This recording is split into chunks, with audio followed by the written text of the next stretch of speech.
വനങ്ങളിൽ കാട്ടുതീ പടരുമ്പോൾ കുഴപ്പത്തിലാകുന്നത് വന്യമൃഗങ്ങളാണ്, പ്രത്യേകിച്ച് കാട്ടാനകൾ.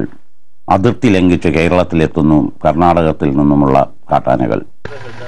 കാവേരി നദീജല തർക്കങ്ങളോ മുല്ലപ്പെരിയാർ പ്രശ്നങ്ങളോ കാട്ടാനകൾക്ക് അറിയില്ല. കർണാടക കേരള അതിർത്തിയിലെ വനങ്ങൾക്കിടയിൽ ഇവരെ ജീവിക്കാൻ അനുവദിക്കുന്നില്ല. ഇവർക്ക് റേഷൻ കാർഡുകളില്ല. കുടിവെള്ളത്തിനായി കാടിറങ്ങി വരുന്നു കാടിന്റെ യഥാർത്ഥ സന്തതികൾ. കാട് കത്തിച്ചവരെ ഇവർക്ക് തിരിച്ചറിയാനാകും, എന്നാൽ പേരു പറയാൻ അറിയില്ല.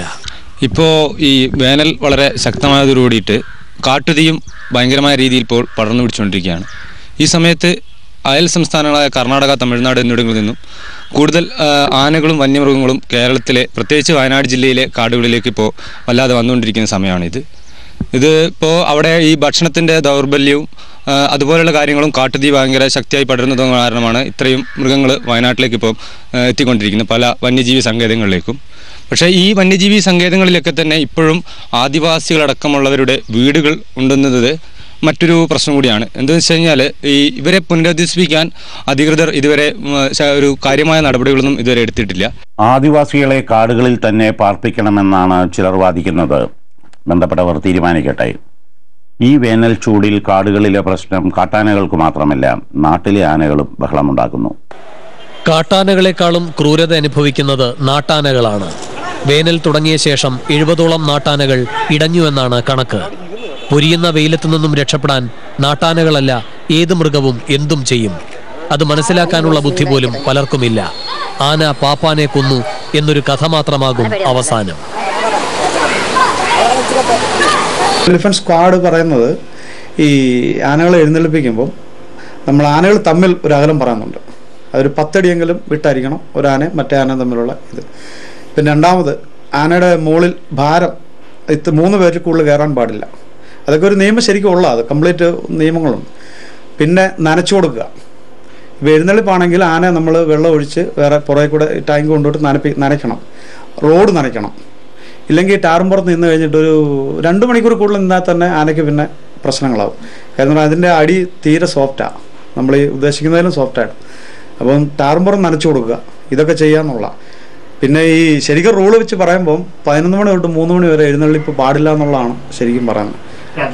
പകല് അതൊന്നും നമ്മുടെ ഇവിടെ അത്ര സ്ട്രിക്റ്റ് ആയിട്ടില്ലെന്നേ ഉള്ളൂ.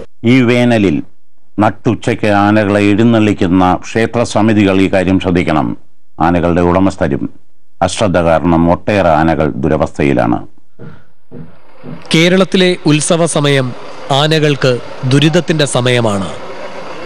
പലരും ആനകളെ അമ്പലങ്ങൾക്ക് ദാനം ചെയ്യുന്നു. ആ ആനയുടെ പരിപാലനം ആരും ഓർക്കുന്നില്ല. ഏറ്റവും അനുസരണയുള്ള ആനകൾക്കുമുണ്ടല്ലോ ശരീരവേദനകൾ. നിരന്തരം നടത്തി കാശുണ്ടാക്കുന്നവരാണ് പലരും. ആന കുഴപ്പത്തിലായാൽ അവർ ഒഴിഞ്ഞു മാറുന്നു. വ്രണമേറ്റ ആനകളെ ആർക്കും വേണ്ട. ആന രക്ഷപ്പെടുന്നു നമുക്ക് പറയാൻ നോക്കില്ല. കാരണം എല്ലിൽ പൊട്ടിയ സ്ഥിതിക്ക് എല്ലിന് നമ്മൾ ജോയിൻ ചെയ്യാൻ വേണ്ടിയിട്ടുള്ള ഒരു പുതിയ സാധനം ഉണ്ടാക്കിയിട്ടുണ്ട്. മോഡിഫൈഡ് തോമസ് പുള്ളിങ് എന്ന് പറയുകയും ചെയ്യും. അത് ഇടാൻ പറ്റില്ല. എന്നാൽ കാല് നീരുന്നില്ല. പിന്നെ അടിയിലാണ് ഉണ്ടായിട്ടുള്ളത്. പിന്നെ ആന തിരിക്കുകയാണെന്ന് വെച്ചാൽ ചില കൂടുതൽ അപകടമാവും. ചിലപ്പോൾ ആ തിരിക്കുന്ന സമയത്ത് തന്നെ ആന പോയിപ്പോയെന്ന് പറയും. അപ്പോൾ നമുക്ക് കൂടുതൽ മനസ്സിൻ്റെ പ്രയാസം ഉണ്ടാവുകയും ചെയ്യും. ഞങ്ങൾ തൽക്കാലം അതിനെ ഉദ്യമിക്കുന്നില്ല.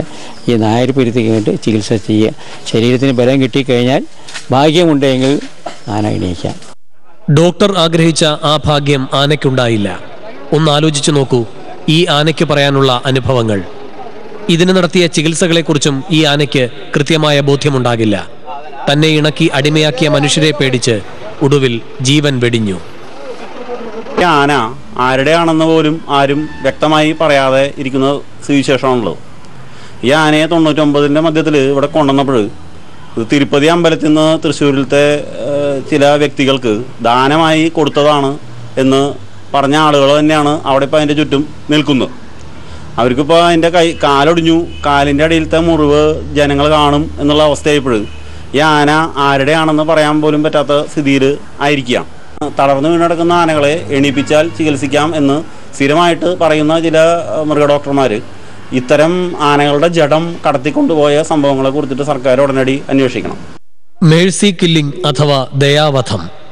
നാട്ടാനകൾക്കിടയിൽ ഒരു വോട്ടെടുപ്പ് നടത്തിയാൽ ഭൂരിപക്ഷം അതാകും ആഗ്രഹിക്കുക. മനുഷ്യ സഹവാസം അവരെ ഈ മട്ടിലാക്കിയിരിക്കുന്നു. കുറേ നാൾ കൂടി എന്തിനു ജീവിക്കണം?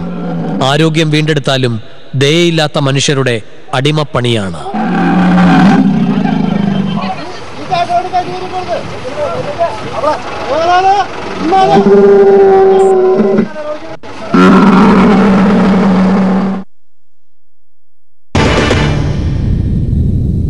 അങ്ങനെ കണ്ണാടിയുടെ മറ്റൊരു ലക്കം കൂടി അവസാനിക്കുകയാണ്.